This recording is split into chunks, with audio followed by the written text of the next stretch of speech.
संविधान के 91 संशोधन 91 संशोधन के द्वारा अनुच्छेद 164 में एक प्रोविजन जोड़ा गया 1A।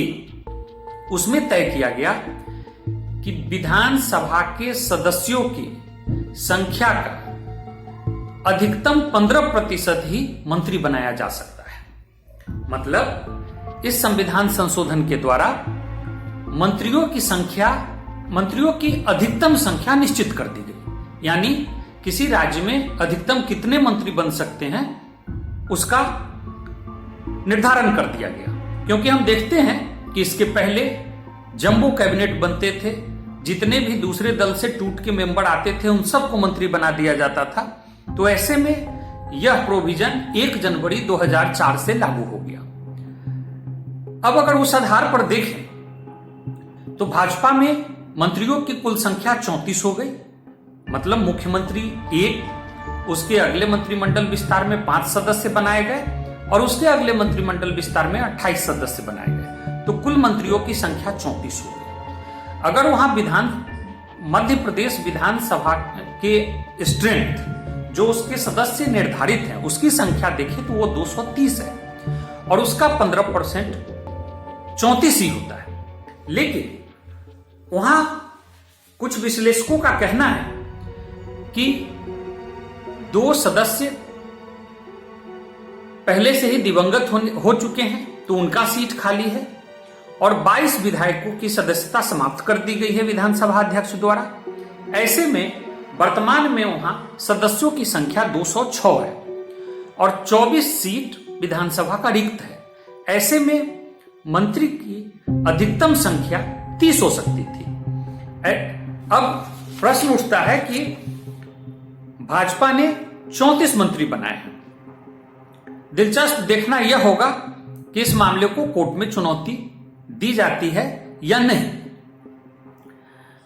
इस मंत्रिमंडल विस्तार के बाद एक समस्या और उत्पन्न हुई है। हमारे संविधान में यह प्रावधान है कि बिना विधानमंडल का सदस्य हुए कोई व्यक्ति अधिकतम 6 महीने तक ही मंत्री रह सकता है।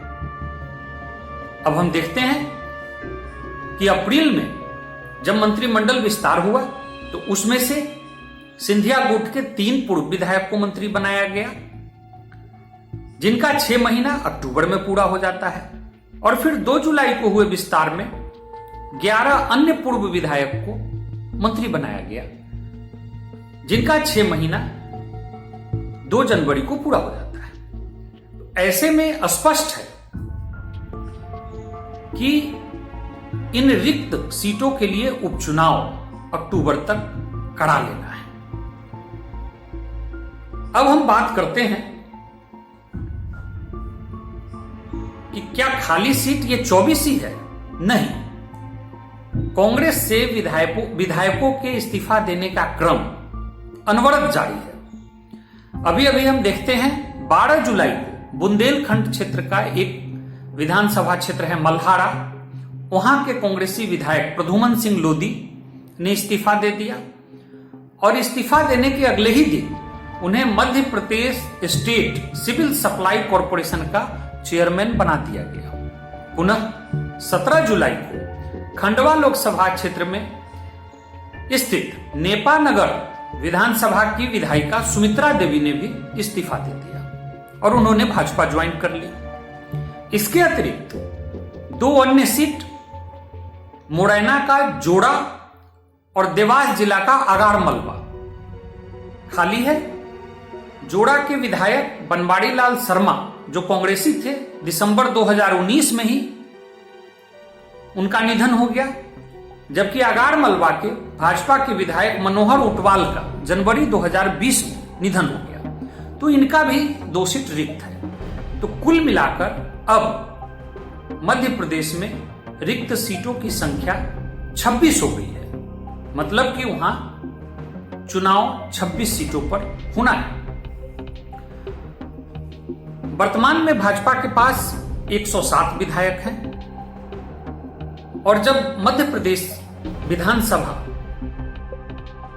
के सदस्यों की संख्या पूरी हो जाएगी तो बहुमत के लिए 116 विधायकों का समर्थन आवश्यक होगा। ऐसे में भाजपा को इन 26 सीटों में से 9 सीट जीतना जरूरी है, मतलब अपनी मेजोरिटी की सरकार बनाने के लिए।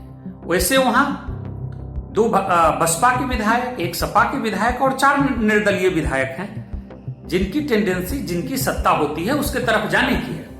लेकिन भाजपा का पूरा प्रयास इन 26 सीटों में से अधिकांश सीट जीतने का होगा, या कहे तो कम से कम 9 सीट जीतने का होगा।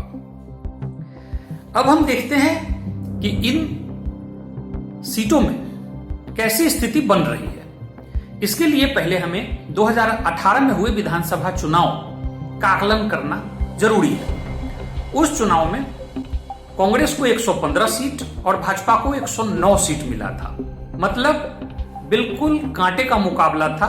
और वोट परसेंटेज तो कहते हैं कि भाजपा को आधा % वोट ज्यादा मिला था कांग्रेस से।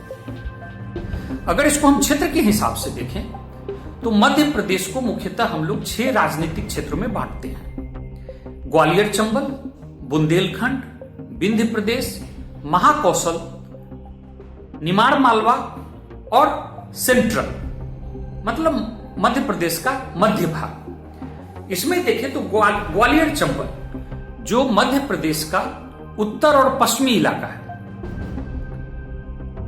वह माधवराव सिंधिया के क्षेत्र, प्रभाव क्षेत्र का वही एरिया है। उस क्षेत्र में सिंधिया परिवार की धमक काफी पुरानी है और इस चुनाव में सबसे निर्णायक भूमिका इसी क्षेत्र ने निभाई।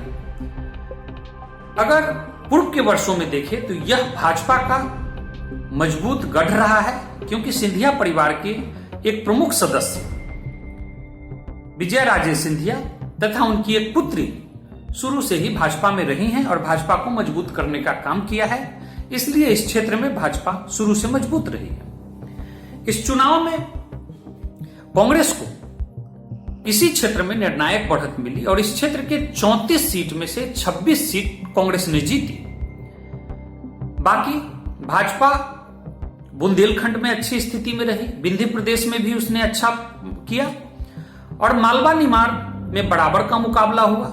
कांग्रेस को कमलनाथ के प्रभाव वाले क्षेत्र महाकौशल में बढ़त मिली, जबकि भाजपा पारंपरिक रूप से मध्य प्रदेश के क्षेत्र में होशंगाबाद, विदिशा, सागर, भोपाल का एरिया आता है, काफी मजबूत रही है और इसी क्षेत्र से शिवराज सिंह चौहान भी आते हैं, तो वहां भाजपा ने अच्छा प्रदर्शन किया। तो ऐसे में कह सकते हैं कि इस बार कांग्रेस की सरकार बनाने में भी ग्वालियर चंबल की प्रमुख भूमिका रही और गिराने में भी ग्वालियर चंबल की ही भूमिका रही, क्योंकि कांग्रेस के जिन 22 सदस्यों ने इस्तीफा दिया उसमें से लगभग 16 इसी क्षेत्र के थे।